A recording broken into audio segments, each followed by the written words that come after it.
Muy bien. Entonces, hoy nos toca empezar con el capítulo 20 sobre teoría cinética de los gases.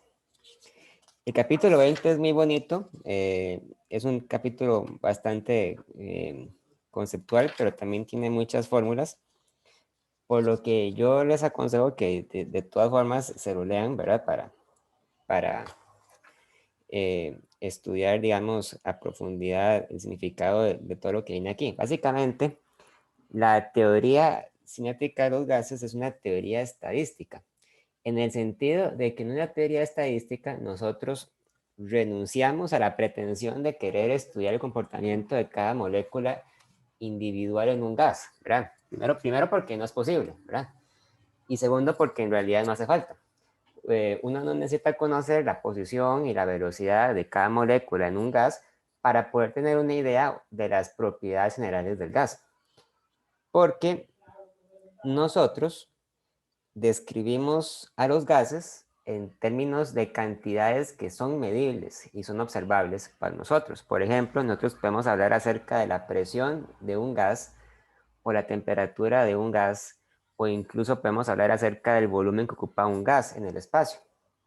Sin embargo, las nociones de temperatura y de presión y de volumen también pierden sentido, o sea, dejan de tener un significado claro cuando uno estudia un gas a nivel microscópico. Si usted se preocupa por describir el comportamiento de cada molécula del gas, entonces usted renuncia, digamos, a la noción de temperatura y de presión, porque la temperatura y la presión son cantidades que solamente tienen sentido cuando uno estudia el gas en su totalidad y no lo estudia en cada uno de sus moléculas individuales, ¿verdad? Entonces, vamos a hacer otra redefinición importante acerca de lo que significa para nosotros un gas ideal.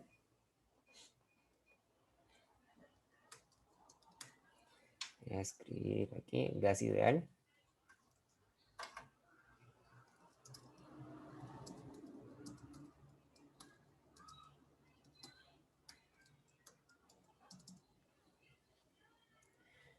Ok, en un gas ideal, entonces, el movimiento de las moléculas es isotrópico.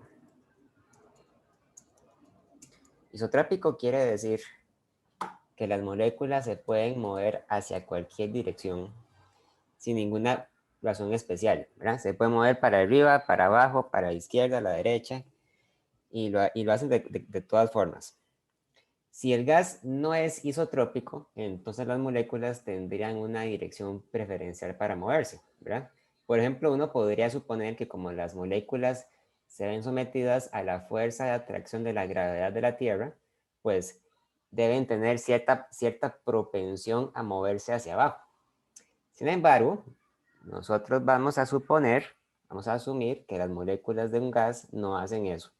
Aún y cuando nosotros reconocemos que existe una fuerza de gravedad, vamos a ignorar ese tipo de perturbaciones en el movimiento de las moléculas. También vamos a suponer que las moléculas no interactúan entre ellas. Esto es muy importante. Y sufren de colisiones elásticas con las paredes del recipiente que las contiene. Esto es, por supuesto, una idealización. Ninguna de esas dos cosas tienen por qué suceder en la vida real. De hecho, un gas muy denso o un gas que esté compuesto por una sustancia que sea altamente reactiva, no tiene por qué asumir que las moléculas no interactúen entre ellas. Es perfectamente posible que en un gas las moléculas efectivamente interactúen y esa interacción tenga algún efecto apreciable en el comportamiento macroscópico del gas. Pero por simplicidad supondremos que no es así. Entonces, cuando nosotros tenemos un recipiente, vamos a imaginarnos que este recipiente tiene, por simplicidad, una forma cuadrada como este. Entonces, cada una de las paredes de este recipiente tienen una longitud D. No tiene por qué ser cuadrado, pero por simplicidad vamos a suponer que lo es, que es cuadrado. Y este recipiente está lleno de moléculas de gas, ¿verdad? Imaginémonos que las moléculas de gas son muy grandes y se pueden ver fácilmente, como en este caso. Entonces, en un momento dado, existe una molécula que se está moviendo hacia esta dirección, ¿verdad?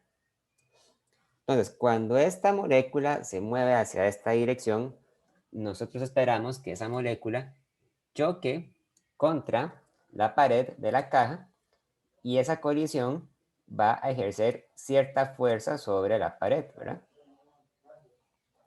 Ahora bien, el movimiento de la molécula se describe mediante un vector de velocidad. Y esta velocidad tiene una componente en X, tiene una componente en Y y probablemente también tenga una componente en Z que no voy a dibujar simplemente por simplicidad.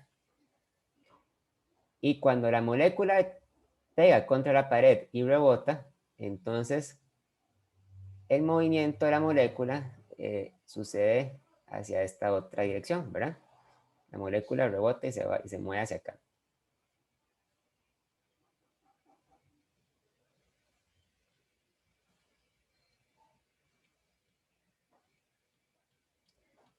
Voy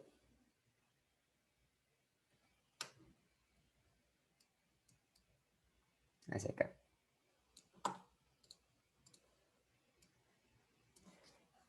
Y tiene una componente horizontal y una componente vertical.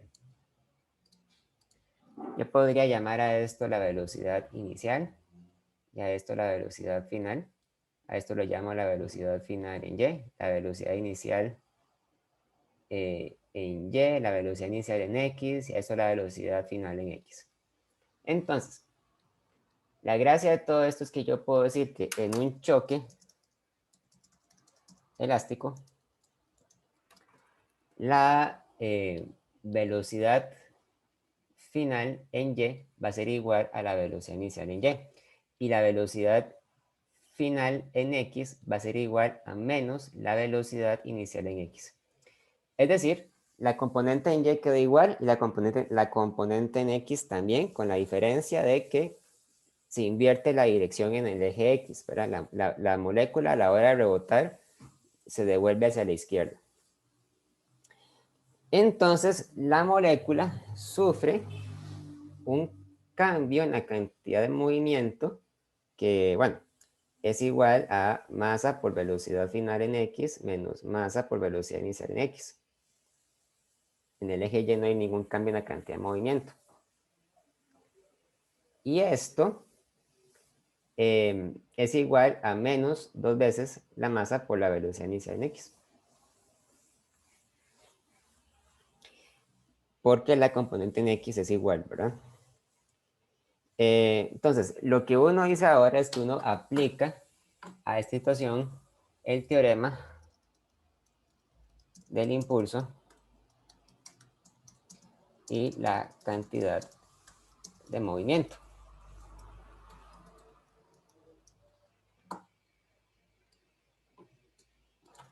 Este teorema lo que decía, ¿verdad? Es que la fuerza que se ejerce contra la molécula por delta T en el tiempo que dura la colisión es igual a delta P, ¿verdad? Esto es igual entonces a menos la masa, menos 2 veces la masa por la velocidad inicial en X. Ok, entonces yo hago todo esto porque yo quisiera tener una forma de conocer cuál es la fuerza promedio que ejerce una molécula contra la pared a la hora de chocar. Porque si yo tengo una forma de calcular esa fuerza, entonces yo tengo una forma también de calcular la presión. Y la presión es una variable que a mí me interesa describir en términos de las velocidades de las moléculas. Ahora bien, el libro de texto nos dice que este cambio en el tiempo, o sea, el tiempo que dura la colisión, en ciertas circunstancias se puede justificar que es aproximadamente igual a 2 veces el largo de la caja dividido entre la velocidad inicial en x de las moléculas. Porque ese es más o menos el tiempo que tarda la molécula en viajar de un lado de la caja al otro y devolverse. Y ese es aproximadamente el tiempo que hay que esperar entre dos colisiones sucesivas contra la pared. Por lo tanto, estadísticamente, este tiempo se puede considerar como el tiempo efectivo de la colisión. De esa forma, entonces, la fuerza ejercida sobre la molécula es igual a menos 2 veces la masa por la velocidad inicial en x entre delta t. Y esto es igual entonces a menos la masa por la velocidad inicial en x al cuadrado dividido entre el largo de la caja.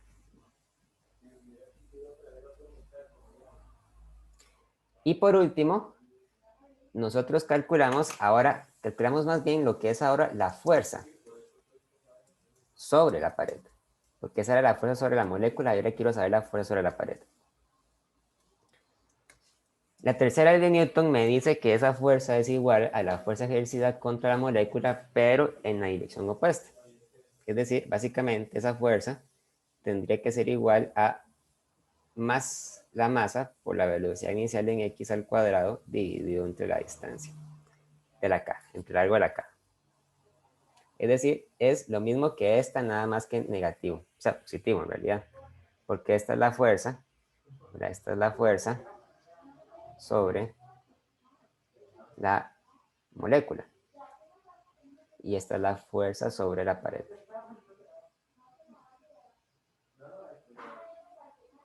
Entonces, la gracia de esta ecuación es que yo puedo entonces decir que la presión sobre la pared se puede calcular entonces como fuerza entre área, ¿verdad? Donde la fuerza es lo que yo calculé antes, que es la masa por la velocidad inicial en x a la 2 dividido entre d, y el área es el área de la caja, es decir, sería d al cuadrado. Entonces la presión es masa por velocidad inicial en x al cuadrado dividido entre d a la 3, ¿verdad? Esta es la presión ejercida por una sola molécula. Entonces, yo podría preguntarme qué pasa cuando yo tengo no una molécula, sino que tengo n moléculas.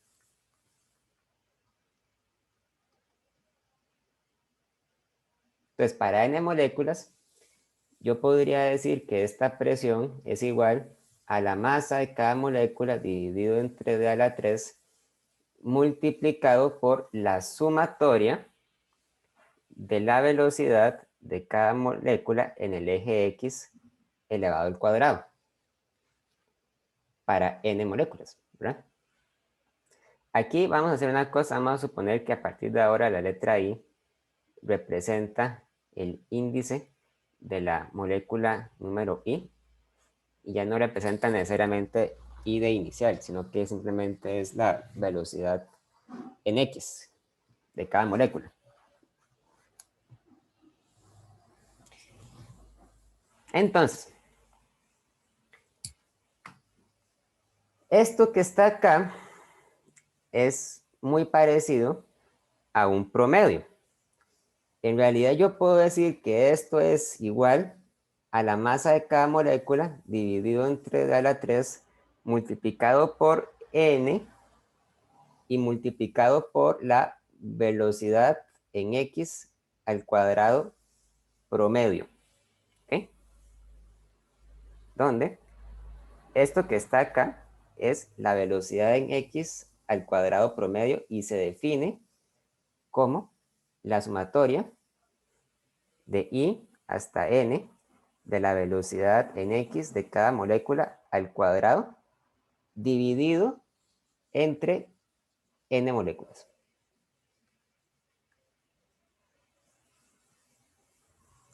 Entonces, este promedio no es en realidad lo mismo que decir el cuadrado del promedio, sino que es el promedio del cuadrado de la velocidad en X. Porque vamos a ver más adelante que en realidad la velocidad promedio de un gas siempre es cero, porque siempre hay moléculas moviéndose hacia todas direcciones, ¿verdad? En cambio, la velocidad al cuadrado promedio no es cero, porque como están elevadas al cuadrado, siempre son positivas.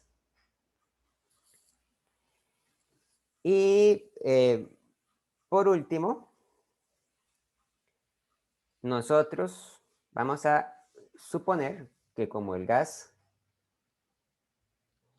es isotrópico, entonces tenemos que la velocidad en X al cuadrado promedio tiene que ser igual a la velocidad en Y al cuadrado promedio y también es igual a la velocidad en Z al cuadrado promedio, porque al fin y al cabo no importa si la velocidad la mido en X, Y, en Z, hacia cualquier dirección el promedio del cuadrado siempre debe ser el mismo, ¿verdad? Entonces, esto se asume que es igual a 1/3 de la velocidad al cuadrado promedio de toda la velocidad. Por lo que finalmente decimos que la presión es igual a la masa de cada molécula dividido entre d a la 3 por 1/3 de la velocidad al cuadrado promedio. Y vamos a suponer que este d a la 3 representa el volumen del gas. Entonces esto es igual a decir que la presión es igual a la masa dividido entre el volumen por 1/3 de la velocidad al cuadrado promedio. Entonces, esto, ¿verdad? Lo que nos dice es que la presión de un gas crece con el promedio del cuadrado de las velocidades de las moléculas. Por lo tanto, naturalmente, entre más rápido se muevan las moléculas, mayor va a ser la presión, ¿verdad? Ah, bueno, y aquí me olvidé, me comí la N mayúscula, perdón. Ponemos N mayúscula y ponemos aquí N mayúscula.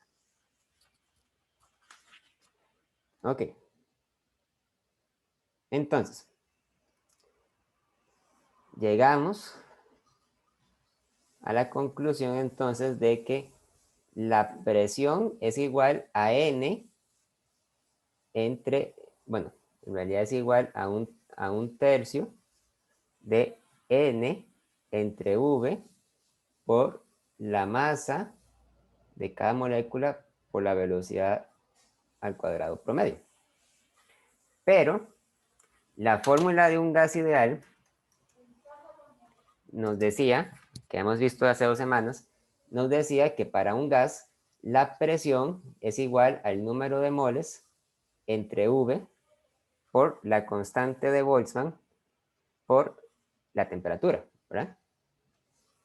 Entonces lo que hacemos ahora es comparar estas dos ecuaciones. Como la presión es igual a la presión, obviamente, ¿verdad? Entonces esto quiere decir que 1/3 de N entre V por la masa por la velocidad al cuadrado promedio es igual a N entre V por la constante de Boltzmann por la temperatura. Aquí yo puedo cancelar el número de moléculas, puedo cancelar el número, el volumen, ¿verdad? Y entonces, esto dice que 1/3 de 1/3 de la masa por la velocidad al cuadrado promedio es igual a la constante de Boltzmann por la temperatura. Esta fórmula se escribe de una forma ligeramente distinta normalmente. Lo que hacemos va a ser multiplicar ambos lados por 6. Ya no hay por qué. Si yo multiplico ambos lados, no, mentira, no, por 6 no. Lo multiplico por 3 medios. Así, por 3 medios. Si multiplico ambos lados por 3 medios, entonces me queda que un medio de la masa de la velocidad al cuadrado promedio de cada molécula es igual a 3 medios, ahora sí, de la constante de Boltzmann por la temperatura. Entonces, esta otra ecuación es también muy importante porque lo que dice, ¿verdad? Es simplemente que la energía cinética promedio de una molécula en un gas es proporcional a la temperatura del gas. O sea, lo que eso quiere decir realmente, es que lo que nosotros llamamos temperatura, cuando decimos que, por ejemplo, que está haciendo una temperatura muy alta, ¿verdad? Lo que queremos decir en realidad es que las moléculas de aire tienen una gran energía cinética promedio. Por lo tanto, la temperatura es un concepto que solamente tiene sentido cuando lo vemos desde el punto de vista de que un gas es un conjunto de moléculas muy, muy, muy grande, ¿verdad? Y se mueven esas moléculas con una energía cinética promedio elevada. Entonces, la temperatura es la forma en que nosotros percibimos o sentimos esa energía cinética de esas moléculas, ¿verdad? En realidad, entonces, la temperatura no es fundamental. Lo que sí es fundamental es el movimiento de las moléculas.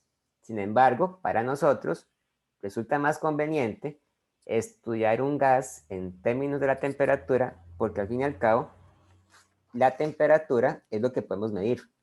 En cambio, nosotros no podemos medir directamente la velocidad de cada una de las moléculas. Sería imposible, ¿verdad? O sea, no se podría hacer eso, jamás.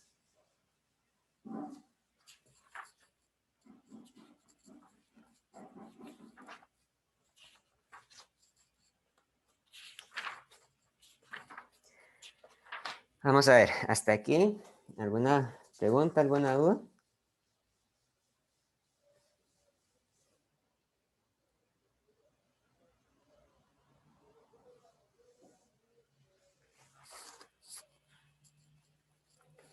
Esta fórmula es también el punto de partida para definir una cantidad muy importante que es la eh, velocidad cuadrática promedio. Velocidad cuadrática promedio, bueno, en realidad es cuadrática media, es cuadrática media del gas.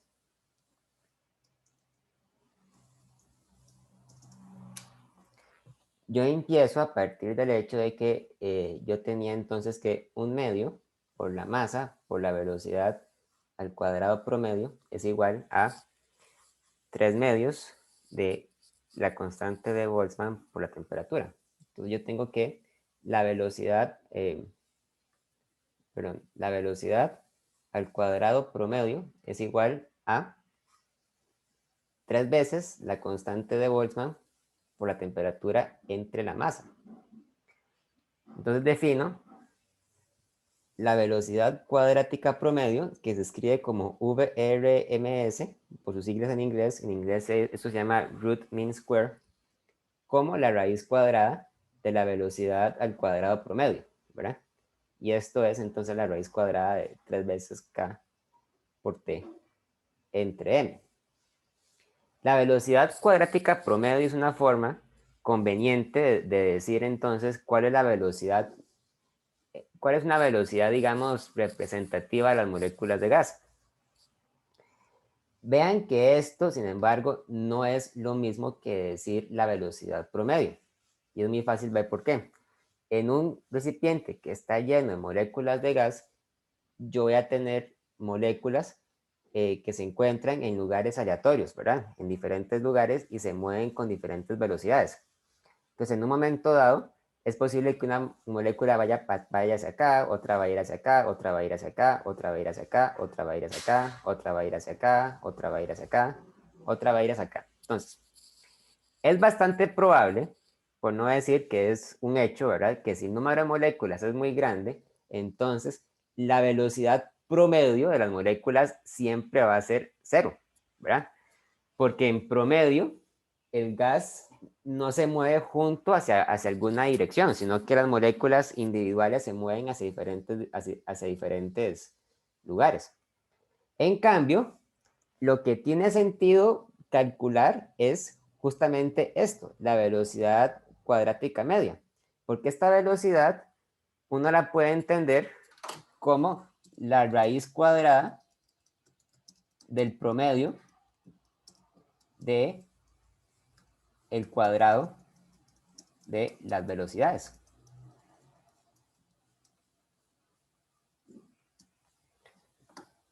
Y si yo estoy considerando únicamente el cuadrado de las velocidades, el cuadrado nunca es negativo, ¿verdad? Entonces, la velocidad cuadrática media no puede ser cero. Pero sí nos aporta una medida representativa de cuál es la velocidad de las moléculas de gas en un recipiente.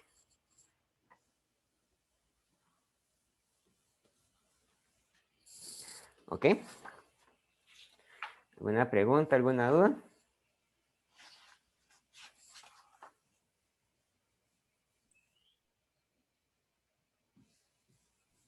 No sé cómo formular la pregunta, pero digamos, en este sistema estamos evaluando cada partícula individualmente, bueno, por así decirlo, o se toman ya todas de una vez. Es un promedio, ¿verdad? Es algo estadístico. Uno no puede calcular la velocidad de cada molécula individual. Eso no se puede hacer. Bueno, sí se puede, pero no es, digamos, lo que queremos hacer. Lo que queremos hacer es calcular un promedio, ¿verdad? De la velocidad de las moléculas. Entonces la masa es la del gas completo. Ah, no, esta masa, ok, ya entendí la pregunta. Esta masa, entonces, esta M, ¿verdad? Bueno, esta M es efectivamente la masa de una molécula. O sea, va a ser siempre una masa muy pequeñita. Hay que conocer esa masa, ¿verdad? Ok, ok, gracias. Ok, muy bien, muy bien. Muy buena pregunta esa. En algunos casos nos es más útil, eh, por la razón que sea, calcular la velocidad cuadrática media, no en términos de la masa individual de cada molécula, sino en términos de la masa molar del gas.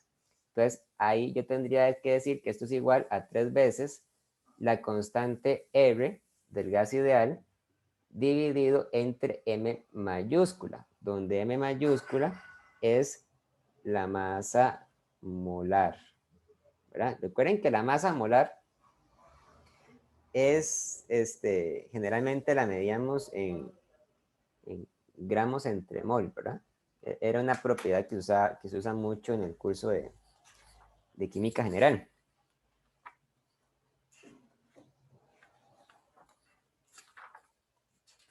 Profe, ¿por qué es IRA?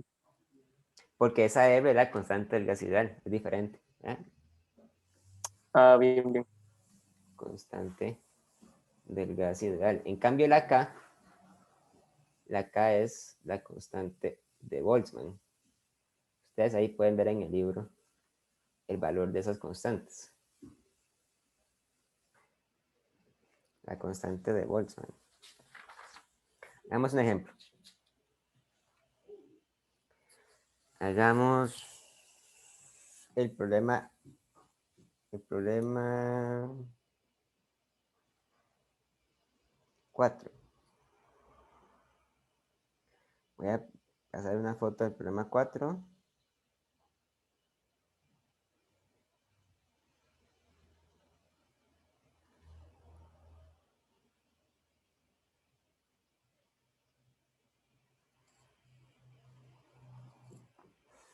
Dice el problema 4.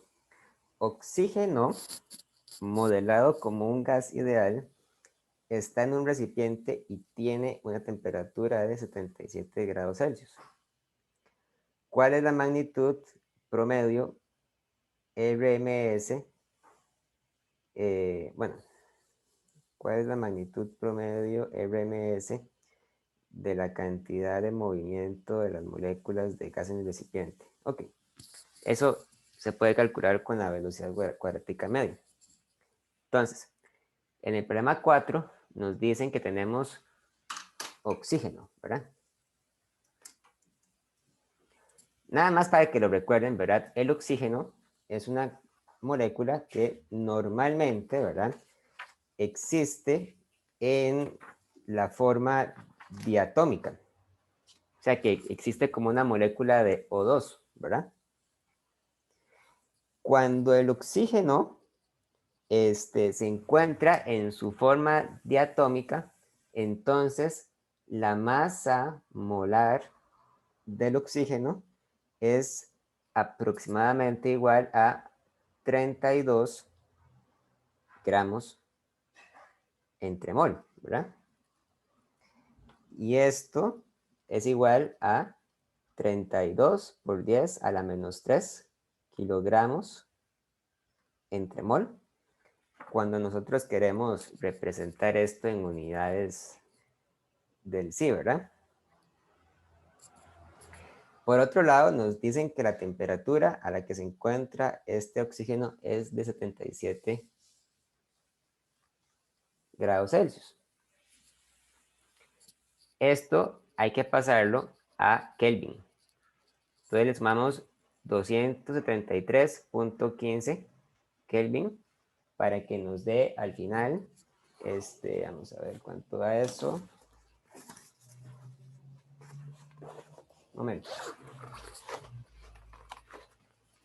Eso daría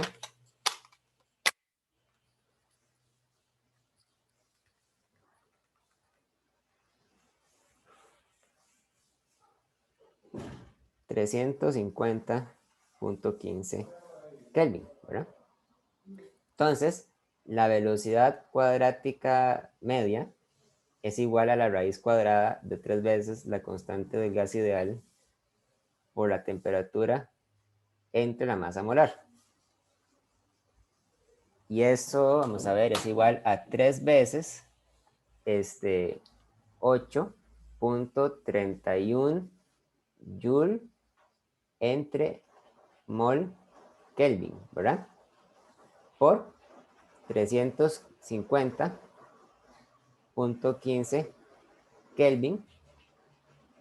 Y esto lo dividimos entre 32 por 10 a la menos 3 kilogramos entre mol.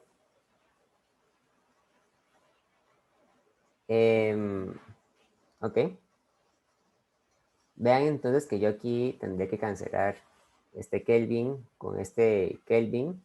Cancelo mol con mol, ¿verdad? Y después cuando yo divido joule entre kilogramo y saco raíz, las unidades de esto tienen que estar en metros entre segundo.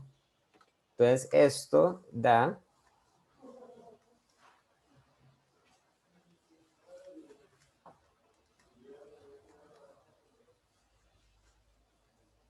522.3, más o menos, 522.3 metros entre segundo.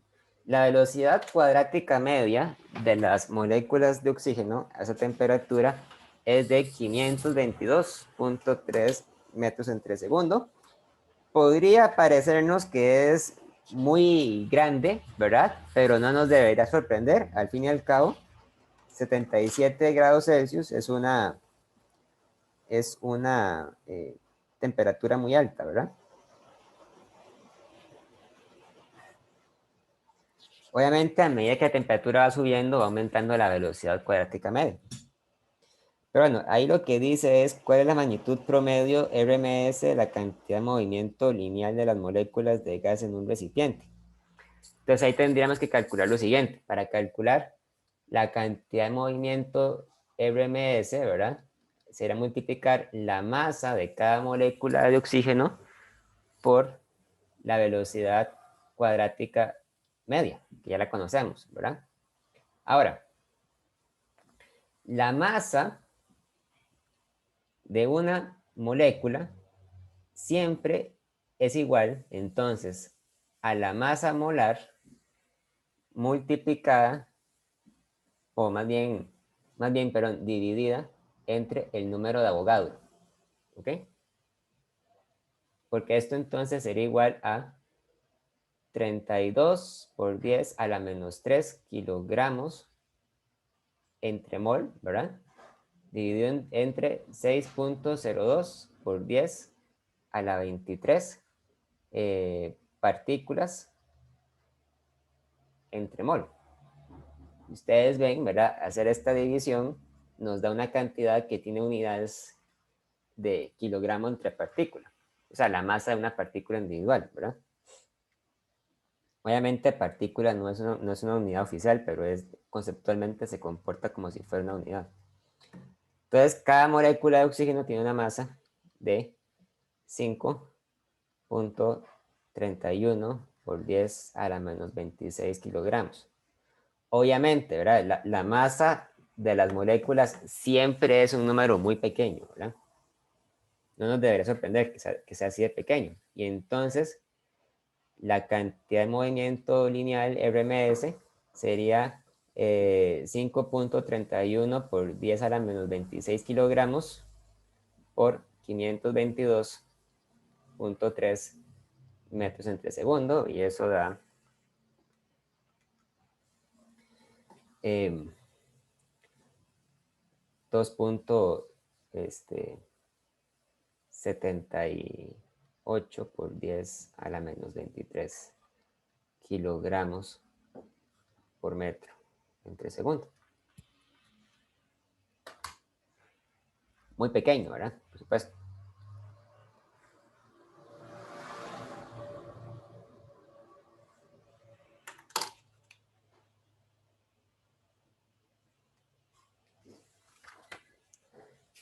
Muy bien.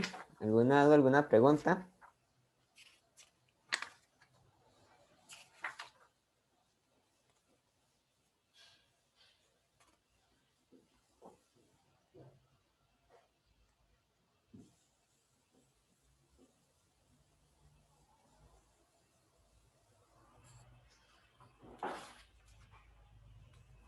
Por mi parte, todo bien, profe. Todo bien. Ok. Ahora vamos a ver un tema muy importante, que es el teorema. Es un teorema, no lo voy a demostrar, pero lo vamos a mencionar. El teorema de la equipartición de la energía. Muy bien. Cuando nosotros hablamos del teorema de equipartición de energía, tenemos que tener en cuenta una cosa muy importante, que es un concepto que es el grado de libertad de las moléculas. Básicamente, un grado de libertad lo que nos dice es qué tan compleja es una molécula. Puede ser una molécula. Por ejemplo, las moléculas más simples son precisamente las moléculas que están compuestas por un solo átomo. Entonces serían gases o moléculas monoatómicas. Una molécula monoatómica es simplemente un punto. Es una partícula puntual. Entonces, ¿qué cosas puede hacer una molécula puntual? Bueno, físicamente puede hacer tres cosas nada más. Puede moverse de arriba hacia abajo, puede moverse a la derecha o hacia la izquierda, y puede moverse de adelante hacia atrás, ¿verdad? Entonces, una molécula monoatómica tiene 3 grados de libertad, porque solamente puede hacer 3 cosas. Como la molécula es tan pequeñita, ¿verdad? Nosotros en realidad no podemos imaginarnos que la molécula es como una bola de fútbol que puede girar sobre sí misma, ¿verdad? Porque es tan pequeña que es como si no tuviera tamaño, ¿verdad? En cambio, la segunda molécula más sencilla es la molécula diatómica. La molécula diatómica más sencilla está compuesta por 2 átomos, generalmente iguales, aunque no necesariamente, ¿verdad? Un ejemplo de molécula diatómica que acabamos de ver es el oxígeno diatómico, pero también tenemos el helio, tenemos también el nitrógeno, ¿verdad? Si no me equivoco, que son gases que existen naturalmente como moléculas diatómicas. Entonces, ¿qué es lo que puede hacer una molécula diatómica físicamente hablando? Bueno, al igual que la molécula monoatómica, la molécula diatómica se puede mover a la izquierda y a la derecha, se puede mover de arriba hacia abajo, se puede mover también hacia adelante o hacia atrás, ¿verdad? En eso estamos claros que la molécula lo puede hacer. Pero, a diferencia de la molécula monoatómica, la molécula diatómica también puede girar sobre sí misma.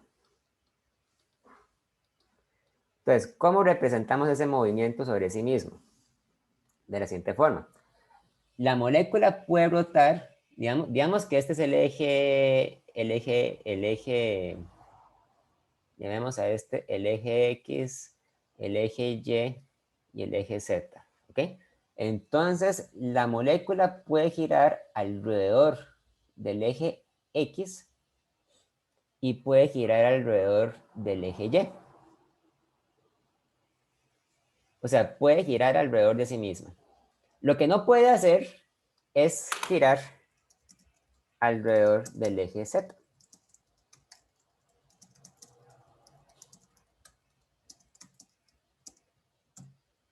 Eso no lo puede hacer. No puede girar alrededor del eje Z. Porque los átomos de la molécula también son muy pequeños y por lo tanto el movimiento alrededor del eje Z se considera como inexistente, es como si no estuviera, ¿verdad? Finalmente, la molécula diatómica por lo general también puede hacer otra cosa más. La molécula diatómica puede estirarse y comprimirse como un resorte, como si el enlace molecular que tiene la molécula fuera como un resorte. Entonces, se puede estirar y comprimir. Que eso es algo que la molécula monoatómica no puede hacer, ¿verdad? La molécula monoatómica no se puede estirar, porque no tiene con qué estirarse, ¿verdad? En cambio, la molécula diatómica sí lo puede hacer. Sí se puede estirar y sí se puede comprimir. Entonces, nosotros decimos que la molécula diatómica tiene los siguientes grados de libertad. Tiene 3 grados de libertad traslacional. Eso quiere decir que se puede mover hacia el eje X, hacia el eje y hacia el eje Z, ¿verdad? Tiene 2 grados de libertad rotacional. Eso quiere decir que la molécula puede girar alrededor del eje X y del eje Y, pero no puede girar alrededor del eje Z. Y la molécula tiene también 2 grados de libertad vibracional. Ya voy a explicar por qué son 2 grados. y no 1. La libertad vibracional se refiere entonces a la capacidad que tiene la molécula de estirarse y comprimirse como si estuviera compuesta por un resorte, ¿verdad? El enlace que une a la molécula no es un resorte, pero se comporta como si obedeciera la ley de Hooke, es decir, como si obedeciera la misma fórmula de fuerza que describe un resorte. Ahora, la energía asociada a un resorte, la energía potencial elástica, era proporcional al cuadrado de la separación, ¿verdad? Entonces, un grado de libertad se refiere básicamente a, cada movimiento que aporta un término a la energía mecánica de la molécula. ¿Por qué? Bueno, la energía traslacional, la energía cinética traslacional, ¿verdad? Pongámoslo aquí. La energía cinética traslacional siempre es un medio de la masa por la velocidad del cuadrado, ya sea en X, ya sea en Y, ya sea en Z, ¿verdad? Cualquiera de las tres. La energía cinética rotacional es un medio del momento de inercia por la rapidez angular al cuadrado. Igual en X, en Y o en Z. Pero en cambio, la energía vibracional aporta dos términos. Un término cinético y un término potencial, un término elástico, ¿verdad? Que sería la distancia que se estira y se encoge al cuadrado. Entonces, el movimiento vibracional aporta 2 grados de libertad. O sea, en total, la molécula diatómica tiene 7 grados de libertad. Y bueno, en algunos casos también se habla acerca de la molécula poliatómica, pero obviamente eso es una historia aparte, ¿verdad? Una molécula poliatómica es una molécula que está compuesta por 3 o más moléculas, ¿verdad? Pero ya una molécula así de grande, pues va a tener, ¿verdad?, propiedades muy diferentes. Si la molécula está compuesta por enlaces, entonces cada enlace tiene su grado vibracional, tiene sus grados rotacionales, traslacionales, etc. Entonces, una molécula poliatómica tiene muchísimos más grados de libertad vibracional. Grados de libertad en general, ¿verdad? Tiene los grados traslacionales, tiene grados rotacionales y tiene grados vibracionales. Describir los grados de libertad de una molécula poliatómica es una tarea complicada a la que nosotros no nos vamos a dedicar. Simplemente no vamos a dedicarnos a eso. Vamos a considerar solamente el caso monoatómico y el caso diatómico. Entonces, lo que dice el teorema de equipartición, en todo caso, ¿verdad?,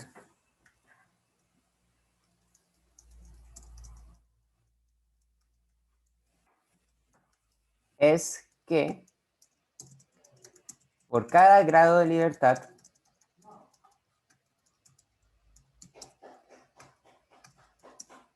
la energía promedio de cada molécula se suma en,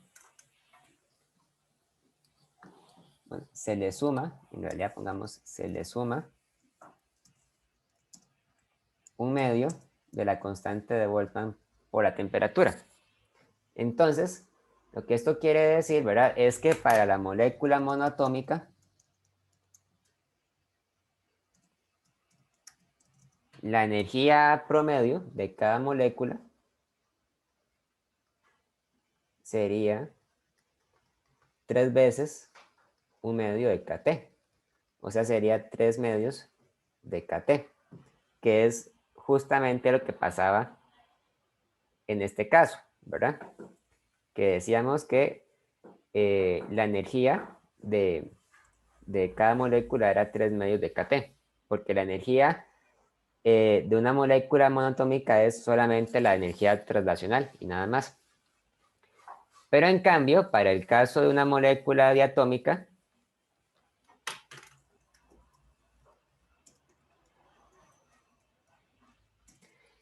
la energía de promedio de cada molécula es 7 veces un medio de kT. Entonces es 7 medios de kT, ¿verdad? Y si es una molécula poliatómica, pues ahí, ¿verdad? Habría que ver cuántos grados de libertad tiene, ¿verdad? Sería n grados de libertad entre 2 por kT, donde n es el número de grados de libertad, que puede ser muy grande, ¿verdad? En general. Que no vamos a considerar ese caso porque es muy complicado. Entonces, ¿verdad? Básicamente lo que quiere decir todo esto es que conforme la molécula se va haciendo cada vez más y más compleja, ¿verdad?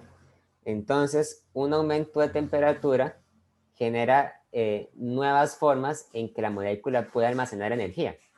Una molécula monotómica solamente puede almacenar energía traslacional. En cambio, una molécula diatómica puede almacenar energía rotacional, vibracional y traslacional. Y una molécula poliatómica puede almacenar energía de otras maneras. Eso explica en parte, ¿verdad?, por qué es que las moléculas que conforman a los organismos vivos, como las proteínas, ¿verdad?, o las grasas y todas esas moléculas son moléculas muy complejas, porque tienen la capacidad de almacenar energías de muchas formas. Ok. Ahora, vamos a utilizar esto que acabamos de ver para describir los calores específicos de un gas ideal.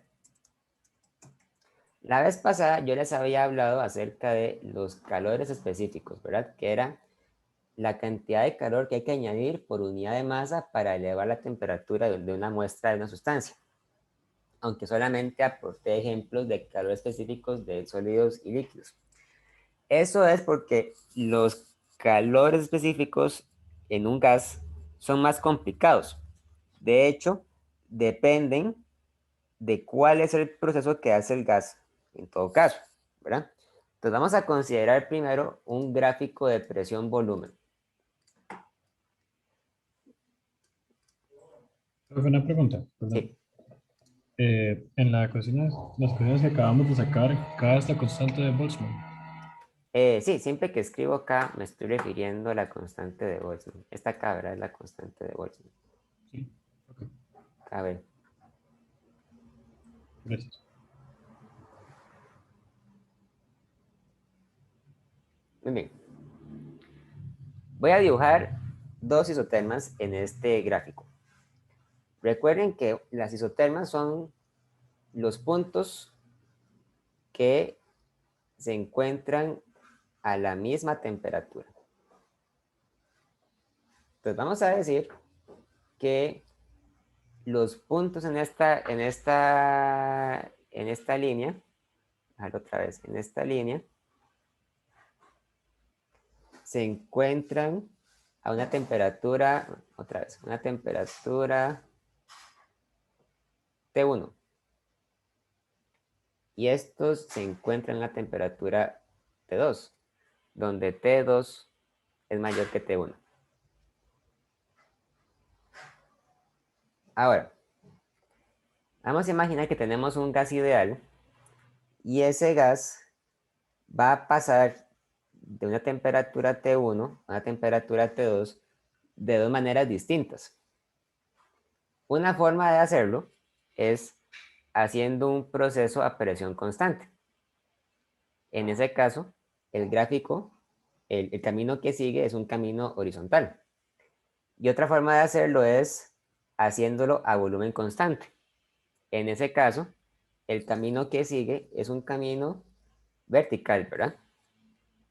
Entonces, este sería el caso 1. Como era el caso 1. Y este sería el caso 2. En el caso 1, yo tengo un proceso a volumen constante. Y en el caso 2, tengo un proceso a presión constante.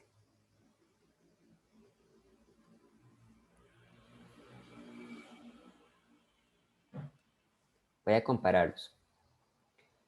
Entonces, recordemos que la primera ley de la termodinámica dice que el cambio de energía interna que experimenta el gas es igual al calor recibido más el trabajo recibido, ¿verdad? Ahora,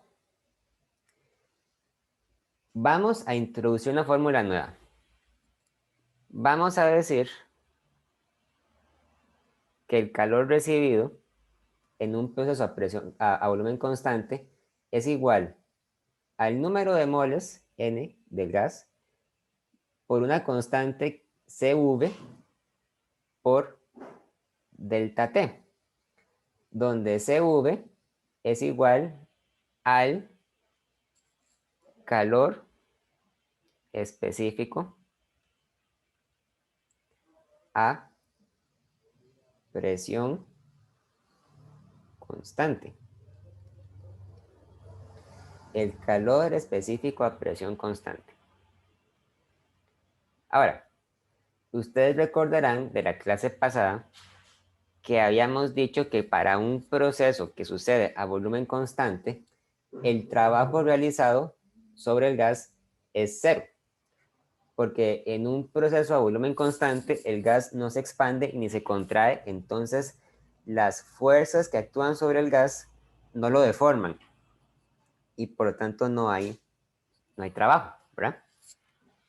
Entonces, esto quiere decir simplemente que el cambio de energía interna es igual al calor, ¿verdad? Muy bien. Ahora, vamos a asumir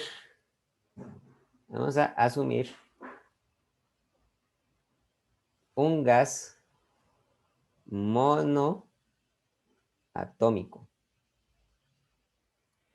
En un gas monoatómico nosotros tenemos solamente 3 grados de libertad. Entonces, en un gas monoatómico, la energía interna es igual a 3 medios de kT, ¿verdad? Porque tengo 3 grados de libertad nada más, porque estoy asumiendo que es monoatómico. Y por lo tanto, el cambio de energía interna es igual a 3 medios de K por delta T.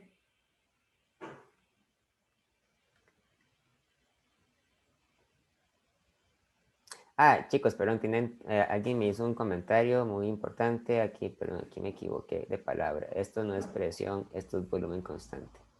Toda la razón. Gracias. Volumen constante. Ok, entonces, este cambio de energía interna, cuando tengo n moles, es igual a 3 medios de n moles por K por delta T. Mientras que este calor es igual a n moles por CV delta T. Y por lo tanto, CV es igual a 3 medios de K. Vamos a escribir esto, vamos a resaltar porque esto es muy, muy importante.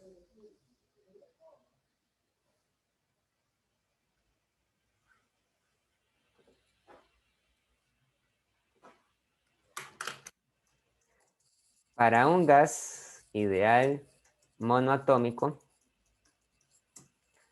CV es igual a 3 medios de la constante de Boltzmann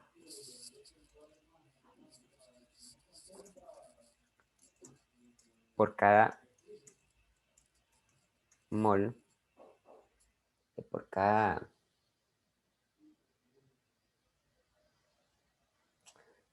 molécula. Cada molécula es por cada molécula de gas.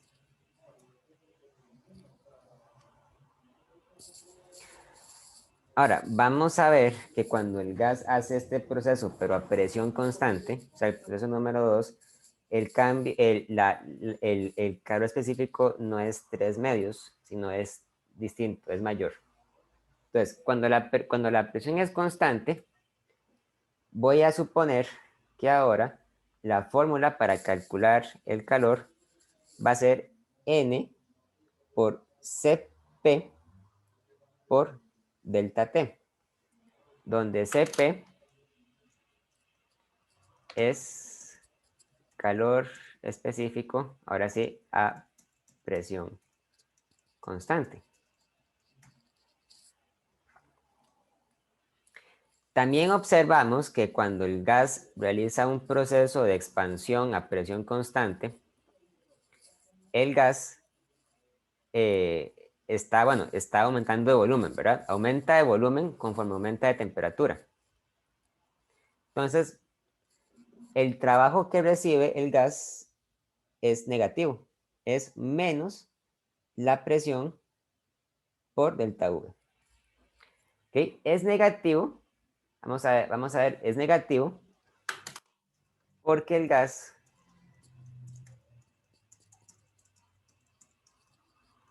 se expande. Si se estuviera comprimiendo tendría que ser positivo, pero como se expande es negativo. Entonces,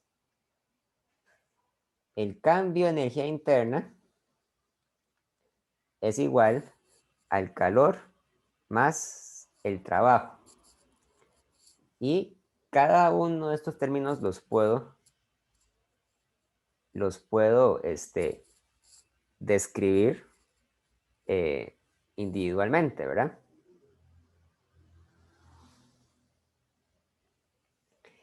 El cambio de energía interna sería otra vez 3 medios de número de moléculas por la constante de Boltzmann por delta T. Siempre y cuando sea un gas monoatómico, ¿verdad? Vamos a poner aquí para un gas monoatómico. El calor es N por Cp por delta T. Y el trabajo es menos presión por delta V. Pero yo puedo usar la ecuación del gas ideal para decir que menos presión por delta V es igual a menos N por K por, K por delta T. Entonces esto sería 3 medios de N por K por delta T igual a menos N Cp por delta T N positivo NCP por delta T menos N por K por delta T. Y finalmente lo que esto quiere decir es que Cp es igual a 3 medios de K más K. Entonces es igual a 5 medios de K. Entonces el calor específico a presión constante es igual a 5 medios de K. Es mayor.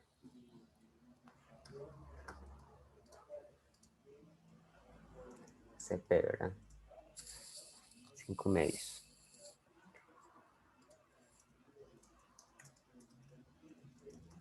para un gas monoatómico ideal.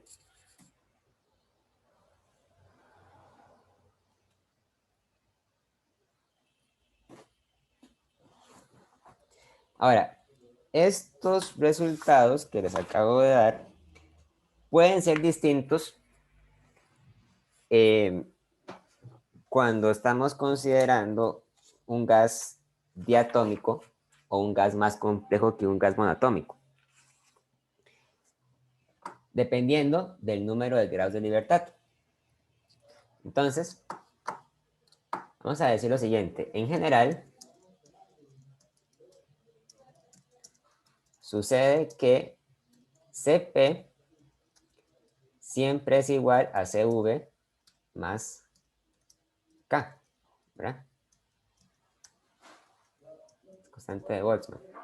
Entonces, para un gas monoatómico, tenemos que Cv es igual a 3 medios de la constante de Boltzmann y Cp es igual a 5 medios de la constante de Boltzmann.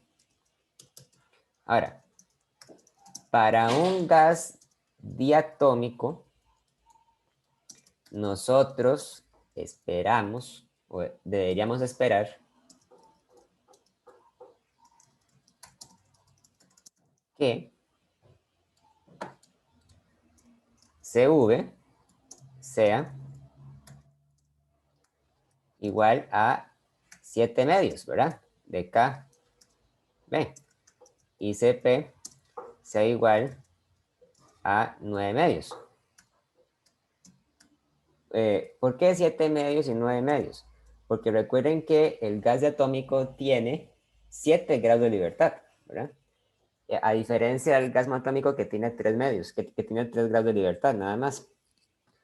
Pero, a pesar de esto, a pesar de esta observación, ¿verdad? En la realidad, se observa que para la mayoría de los gases diatómicos a temperaturas normales, a temperaturas que no sean ni muy altas ni muy frías, ¿verdad? Temperatura ambiente, resulta ser que Cv es 5 medios de la constante de Boltzmann y Cp es 7 medios. O sea, es más pequeño del valor que uno esperaría encontrar aplicando el teorema de equipartición. El teorema de equipartición predice que hay 7 grados de libertad, pero en realidad el gas se comporta como si hubiera solamente 5 grados de libertad. Entonces, ¿qué está ocurriendo acá? Bueno, este fenómeno es bastante interesante, sin embargo, la explicación no la vamos a detallar acá. Lo que vamos a decir es lo siguiente. Según la teoría de la mecánica cuántica, de física moderna, ¿verdad? Los 2 grados de libertad vibracional están, vamos a decirlo entre comillas, están congelados a temperatura ambiente y solo pueden ser accedidos cuando el gas se calienta a temperaturas muy elevadas. De hecho, hay experimentos que lo que hacen es determinar el valor de Cv para un gas diatómico a diferentes temperaturas, ¿verdad? Y lo que observan es que cuando grafican Cv en función de la temperatura, hay 3 estadios importantes.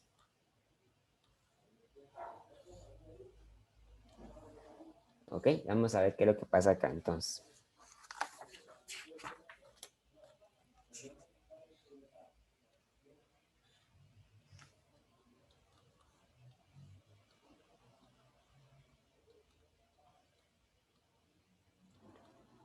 A temperaturas muy bajas, el valor de CV es pequeño, pero llega un punto en el cual el valor de CV empieza a crecer y alcanza un valor intermedio. Después llega otro punto en el cual se alcanza otra temperatura característica y el valor de CV vuelve a aumentar. Entonces, el CV hace algo como esto.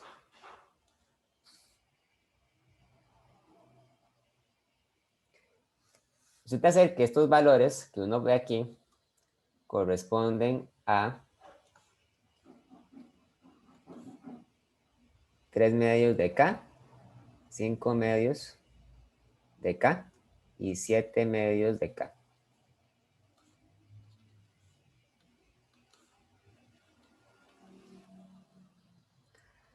Hay una temperatura en la que pasa esto, la temperatura T1, y la temperatura no ocurre esto que la temperatura T2.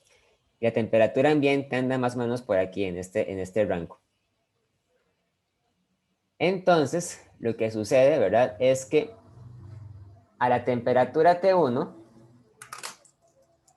o por debajo, sí, por debajo de T1, los únicos grados de libertad disponible son los 3 grados traslacionales. En T1 se activan los grados rotacionales, entonces eso hace que el CV sea igual a 5 medios de K, ¿verdad? Y en T2 se activan los 2 grados vibracionales. T1 es una temperatura muy baja comparada con la temperatura ambiente. Y T2 es una temperatura que más bien es muy alta comparada con la temperatura ambiente. Entonces, cuando uno observa el valor de CV a temperatura ambiente, lo más probable es que solamente pueda haber los grados traslacionales y rotacionales, pero no pueda haber los vibracionales. El valor de T1 y de T2 depende del tipo de gas. De hecho, en el libro, en la página 544, viene un gráfico para el hidrógeno. En el caso del hidrógeno, el valor de temperatura T1 es aproximadamente de 100 Kelvin, o sea, muy frío, ¿verdad? Mientras que T2 anda por ahí de los 1000 Kelvin, que más bien es muy caliente, ¿verdad? Entonces, de aquí en adelante, cuando a nosotros nos pregunten por el calor específico a volumen constante de un gas diatómico, vamos a partir de la suposición de que se toman en cuenta nada más 5 grados de libertad y no 7, porque para la mayoría de los gases diatómicos solamente hay disponibles 5 grados de libertad y no 7. A menos que la pregunta diga expresamente lo contrario, ¿verdad? O sea, que diga que la temperatura es muy alta y entonces se pueden asumir que hay 7 grados.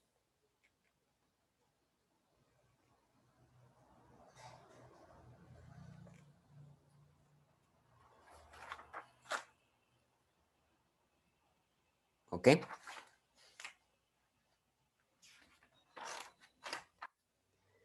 Vamos a ver.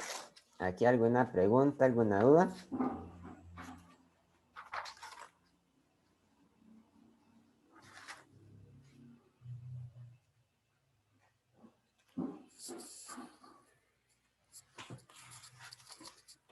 También, entonces, hay una cantidad muy importante que es el factor gamma, llamado así por la letra griega gamma. El factor gamma es igual a el valor del calor específico a ¿cómo era? El calor específico a presión constante, ¿sí? Entre a volumen constante. Entonces, para un gas monoatómico, el factor de gamma es igual a 5 medios, 5 medios entre 3 medios de K y de K, ¿verdad? Entonces esto es igual a 5 tercios, que es aproximadamente igual a 1.7. Para el gas diatómico ordinario, ¿verdad? Entonces gamma, Sp entre Cv, y es entonces igual a 7 medios de K entre 5 medios de K. Y esto es 7 quintos. Y esto es exactamente igual a 1.4. Y si tuviéramos gases más complicados, entonces el factor de gamma sería diferente, ¿verdad? Ven que en realidad entre mayor sea el número de grados de libertad, pues en teoría el valor de gamma debería ser más grande, ¿verdad?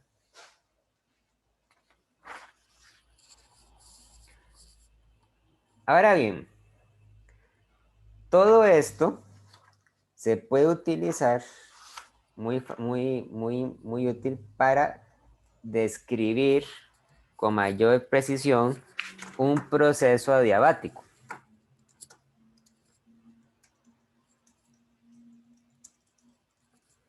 Recordemos que en un proceso adiabático no hay intercambio de calor, ¿verdad? Entonces, la ecuación de la primera ley se simplifica porque entonces calor más trabajo, pues simplemente es igual a trabajo, ¿verdad? Entonces tenemos que el cambio de energía interna es igual al trabajo recibido. Ahora bien, vamos a hacer la siguiente suposición. Para un gas ideal, independientemente del proceso que esté llevando a cabo, vamos a decir que el cambio de energía interna siempre es igual a N por CV por delta T. ¿Okay? Vean que la afirmación que estoy haciendo aquí no es trivial, porque yo estoy relacionando el cambio de energía interna con el factor de CV, ¿verdad? Recuerden que CV es el calor específico a volumen constante. CV se utiliza cuando yo quiero calcular el calor a volumen constante. Pero aquí no estoy calculando el calor, estoy calculando el cambio de energía interna. Y el cambio de energía interna siempre se escribe con CV para un gas ideal. Por lo tanto, ¿verdad? Yo puedo escribir esta ecuación de una forma diferencial. Voy a convertir esto en una diferencia infinitesimalmente pequeña de la energía interna como una diferencia infinitesimalmente pequeña del trabajo.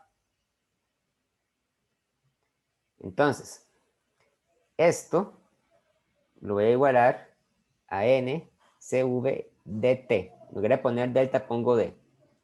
Y esto que está acá lo voy a igualar a menos presión por dv.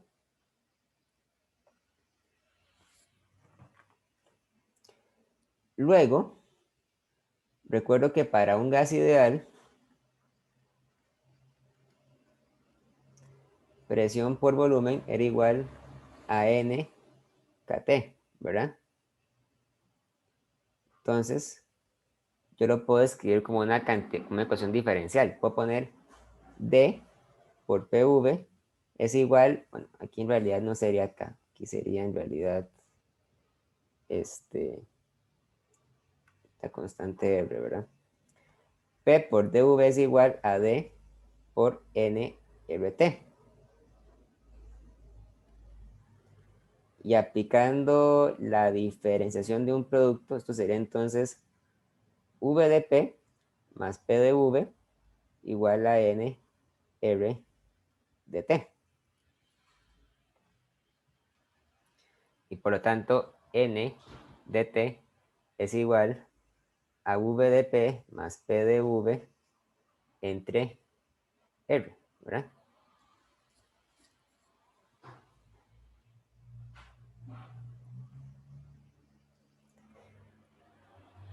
Entonces, lo que voy a hacer es que voy a sustituir este N de T con este N de T.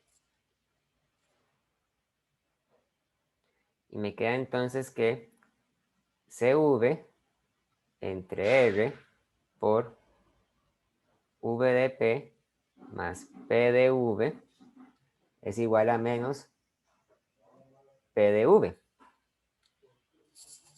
O lo que es equivalente, podemos decir que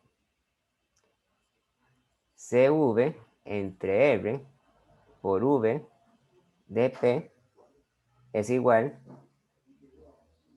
a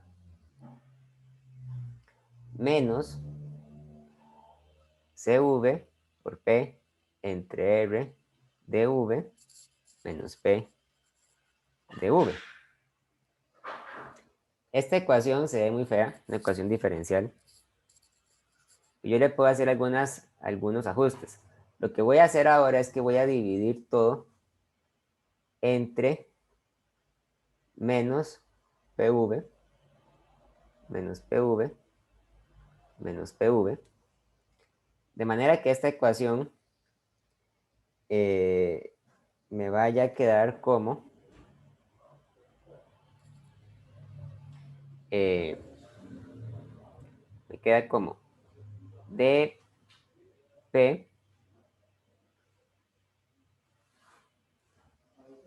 entre menos RP es igual a dV por CV entre RV más dV entre V. Lo que yo hago es integrar esto, ¿verdad? Y bueno, al fin y al cabo, lo que obtengo con esta ecuación es una relación que me dice que simplemente que la presión por el volumen elevado a la gamma es una cantidad constante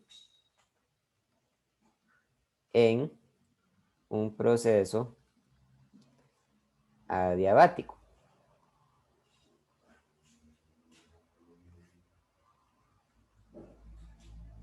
Tal vez sea bueno que ustedes se repasen esta sección del capítulo para que vean de dónde es que viene esta relación. Es muy importante. Se utiliza mucho. No es importante tanto que se sepan de memoria el proceso para derivar esta fórmula como que se sepan, digamos, cómo usarla. Vamos a hacer un ejemplo donde se aplica esta fórmula para un problema de este capítulo.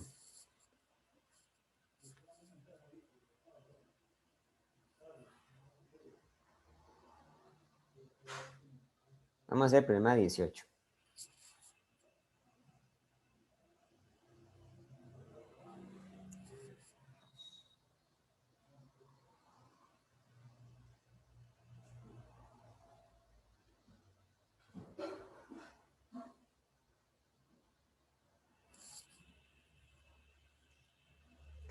Dice, durante la carrera de compresión de cierto motor de gasolina, la carrera de compresión es el nombre que recibe una de las fases del ciclo de un motor, ¿verdad? La presión aumenta de 1 atmósfera a 2 atmósferas. Si el proceso es adiabático y la mezcla combustible-aire se comporta como un gas ideal diatómico, ¿en qué factor cambia el volumen y en qué factor cambia la temperatura. Suponga que la compresión comienza con 0.016 moles de gas a 27 grados Celsius. Encuentra los valores del calor, el cambio de energía interna y el trabajo que caracterizan al proceso. Muy bien. Para este problema es buena idea hacer un gráfico, solamente para ayudarnos a visualizar bien lo que estamos haciendo, ¿verdad? Siempre hacemos un gráfico de presión-volumen.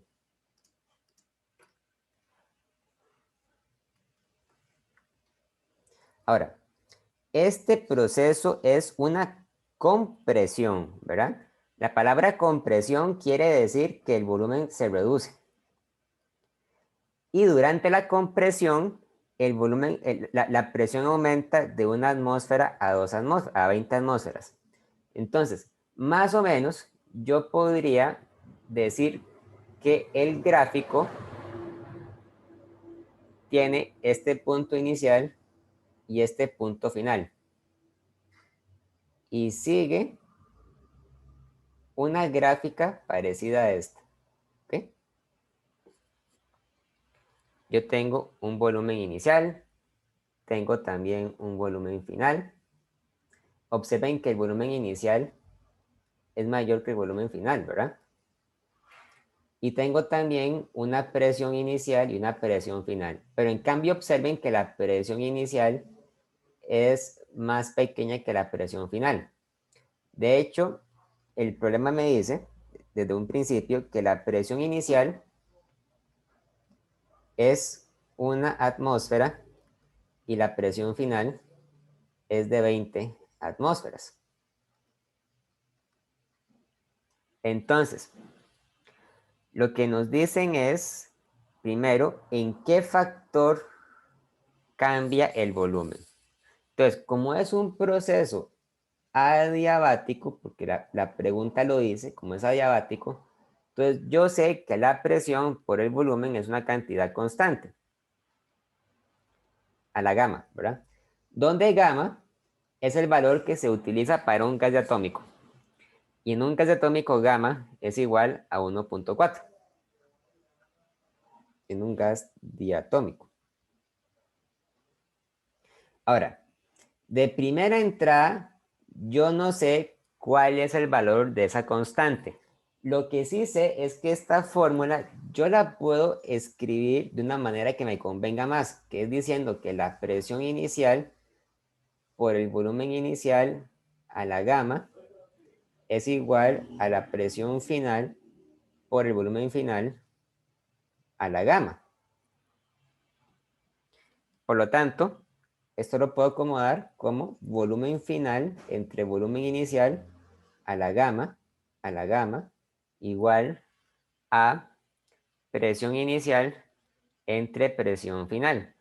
Y vean que esto yo lo puedo escribir como volumen final entre volumen inicial igual a la presión inicial entre la presión final a la 1 entre gamma, ¿verdad? Ahí no hay nada extraño, nada raro, simplemente estoy sacando un radical, ¿verdad? Y esto, entonces, es igual a una atmósfera entre 20 atmósferas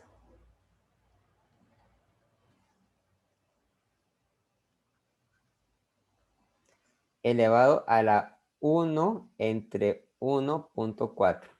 Ahí no hay nada extraño, ¿verdad? Y esto es igual a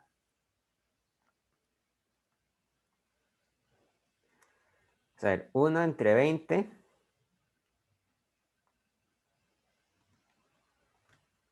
elevado a la 1 entre 1.4 es 0.117 aproximadamente, ¿verdad? Entonces, la pregunta A dice, ¿en qué factor cambia el volumen? Bueno, ya sabemos. Sabemos que el volumen final es aproximadamente 0,117 veces el volumen inicial, que claramente es menor, ¿verdad? Entonces, ese sería un uso de la ecuación para el proceso adiabático. Ahora, la pregunta B dice, ¿en qué factor cambia la temperatura?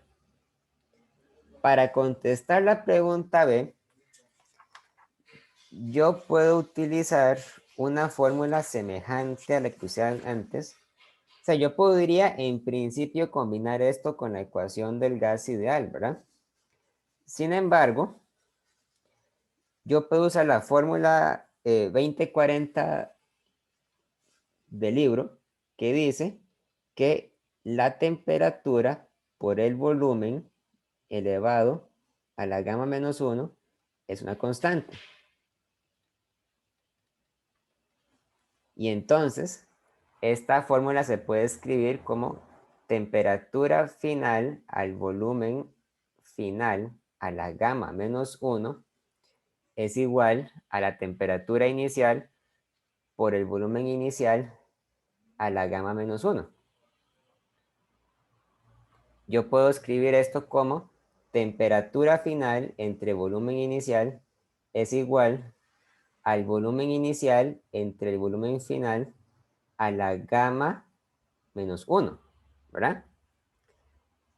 Y por lo tanto, la temperatura final entre la temperatura inicial es igual a 1 entre 0,117 elevado a la 1,4 menos 1.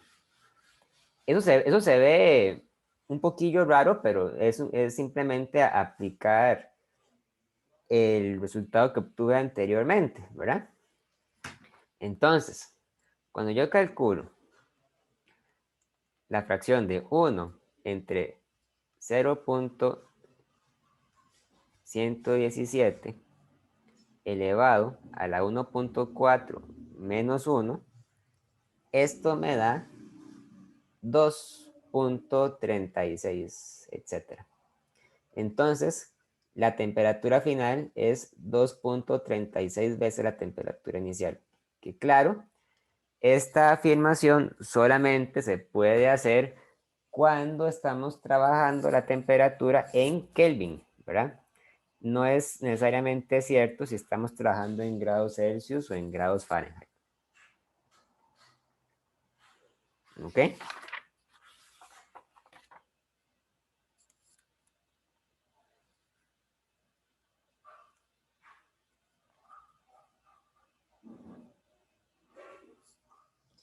Ahora, para contestar la parte C, nos dicen que la temperatura inicial era de 27 grados Celsius, ¿verdad? Esto, bueno, rápidamente podemos calcular que esto es 300,15 Kelvin, ¿verdad? Y el número de moles es de 0,060 moles. Entonces, para contestar la pregunta C, nos piden que calculemos el calor, el cambio de energía interna y el trabajo que caracteriza este proceso. ¿Ok? Entonces, para la pregunta C, primero nos piden el calor. El calor de primera entrada tenemos que decir que es igual a 0. ¿Por qué? Porque sabemos que es un proceso adiabático, ¿verdad? Bueno, es un proceso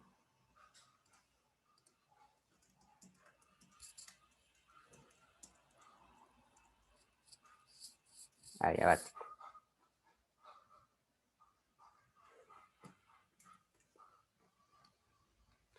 Luego, para la pregunta D, nos piden que calculemos el cambio de energía interna. Ahora, existe una forma muy fácil de calcular esto. Recordemos que el cambio de energía interna siempre es igual al número de moles por CV por delta T. Esta fórmula es válida para un gas ideal, ¿verdad? Para un gas ideal. Donde, en este caso, CV corresponde al de un gas diatómico. CV sería entonces 5 medios por R, estamos trabajando en moles, entonces sería con M en lugar de K. Y es 5 medios porque estamos trabajando con un gas diatómico que tiene 5 grados de libertad. Entonces, el cambio de energía interna sería el número de moles por 5 medios por R por T final menos T inicial, donde T inicial es 300.15 Kelvin y habíamos obtenido que T final era 2.36 veces T inicial. Entonces, T final es 2.36 veces T inicial, es 2.36 veces 315 Kelvin. T final es igual a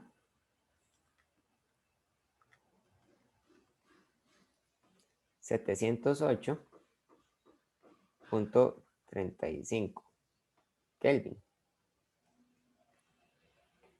De manera que el cambio de energía interna es igual a 0.0160 moles por 3 medios por 8.31 joules entre mol Kelvin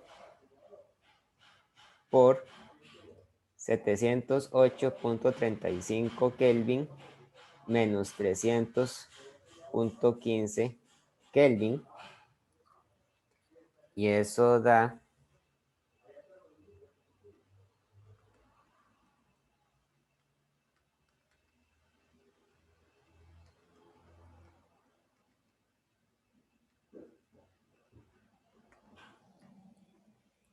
81.41 joules.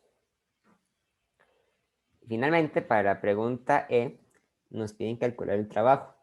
Pero para calcular el trabajo yo puedo utilizar simplemente la primera idea de termodinámica que dice que el cambio de energía interna es igual al calor más el trabajo y observo que el calor es cero, ¿verdad? Entonces quiere decir que el trabajo tiene que ser igual al cambio de energía interna y esto simplemente es igual a 81.41 joules.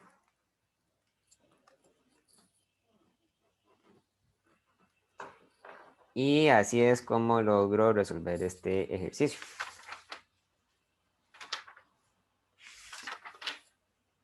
Vamos a ver, ¿alguna pregunta, alguna duda?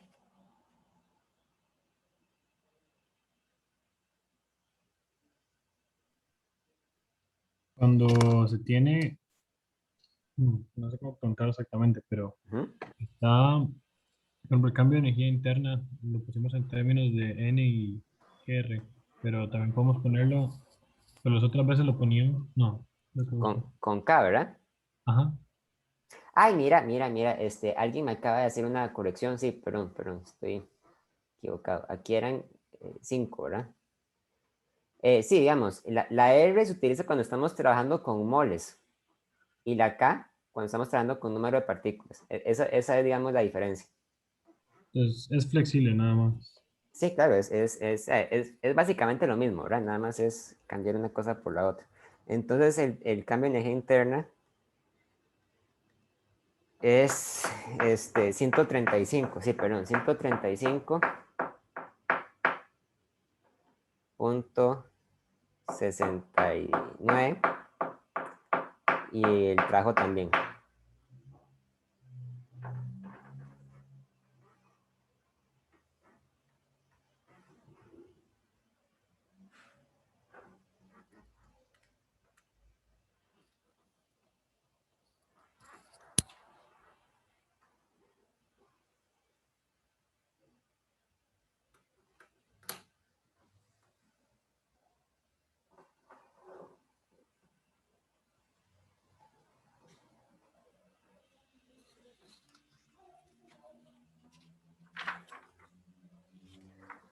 Muy bien. Ya casi terminamos el capítulo. Lo que nos hizo falta fue nada más la parte de las distribuciones de rapidez moleculares. Eso es muy conceptual, eso lo podemos explicar después la clase del viernes. Recuerden que este viernes, si no estoy equivocado, el viernes tenemos la prueba, ¿verdad?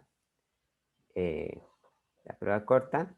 Entonces, para que lo tomen en cuenta, yo el viernes voy a hablar acerca de este capítulo. No me voy a referir a los temas que entran en el examen corto.